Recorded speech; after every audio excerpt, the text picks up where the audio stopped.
Osiepe Kajey Wuod Ahero. Ai weche dhano ya Zak opondo. Were mora dwanga wero to kiko poga gosiepe. Jangoma tuma madwanga wero to kiko poga gonagi. Jangoma gita madwaga goyo to kiko poga gosiepe. Jagita tuma madwaga goyo to kiko poga gosiepe. Sauti Rhumba. Jomoka biro moro gi thuma magoyo duta kono kawe kawer. Jomoka biro moro gi thuma magoyo duta kone kawa kadhano. Jomoka biro chwanyo gi weche mawacho duta kone kawe kawer. Jomoka biro kinyo gi thuma magoyo duta kono kawa kadhano. Kajey owero mamit momako luo ng'ato landa nolume nati.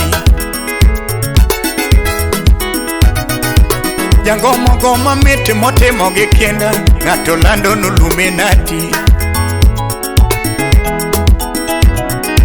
Nyadundo inda wuonyandare ratego ng'ato lando nolume nati.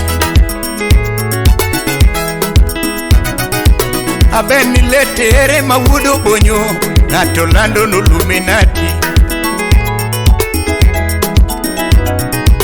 Nyadunda miso thwango wuok angeso ng'ato lando nolume nati. Nyakambare wapidhiang' radida. To miyo thuma madwaga goyo to kiko poga gosiepe. Osiepe ber thuma makonyo jorumba kiko poga gosiepe. Osiepe olemb thuma mwapono kiko poga gosiepe.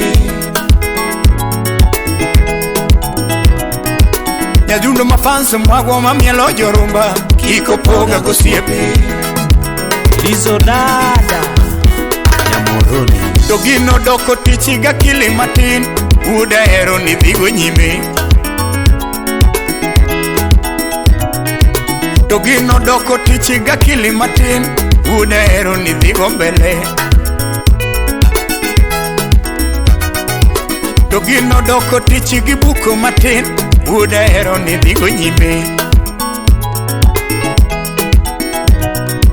Kajey otiyo matek mogero ode ng'ato lando nolume nati. Kajey otimo kinda moriembe gari ng'ato lando nolume nati. Kajey owero meseje ma piny winjo ng'ato lando nolume nati. To ng'ama tich otamo ketho nyingi ji e bakono tho kabiye. Silim Nyarawendo nyaka Nyagwala. To ng'ama tich otamo ketho nyingi ji e nakono tho kawinyo. To ng'ama tich otamo mang'iyo magi ji e nakono tho kodhier. To ng'ama tich otamo ketho nyingi ji poda kono tho kodhier. To ng'ama oketo chunye Nyasaye ohero poda lando ketie kinda.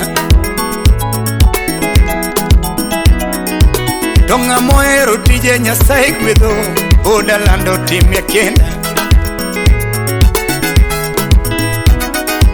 To ng'ama ohero tije Nyasaye ohero poda lamo ketie kinda. Okinda Wuod Bondo. Jabilo rogo bilo to luongo nyinge poda luongo ketie kenda. Jakuo dhi ka kuo to luongo nyinge poda lando ketie kenda. To ng'ama ochiwo chunye Nyasaye ohero poda lamo no gwedho godo. to miyo thuma madwaga wero kik opoga gonagi. Jathomo kwaya kalwacho ne luo kik opoga gosiepe. Jathomo kwaya ka kwayo nagi kik opoga gosiepe. Osiepe ber thumo magero jobanjo kik opoga gosiepe. Jackton Aburo Wuod Ahero. Osiepe olembe thumo moapono kik opoga gosiepe. Nyadundo liso dadara tego kik opoga gosiepe. Jathomo miso twango ratego kik opoga gosiepe. Omiyo thuma makora ng'ado kik opoga gonagi.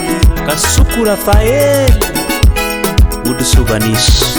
Jagita thuma maweya gi luo kik opoga gosiepe. Ahero thumo rumo kadhiyo imulo oda landi winja mos. Jathomo ng'ado thume godhiambo kama oda lando winja mos. Sela Nyakisumo. Arimpa Omabe Sipna yai Sound Cities Junior. Dundo ni weyanya, dundo ni weyanya, dundo ni weyanya. Gaje chieno tingi malo, chieno tingi malo, chieno tingi malo.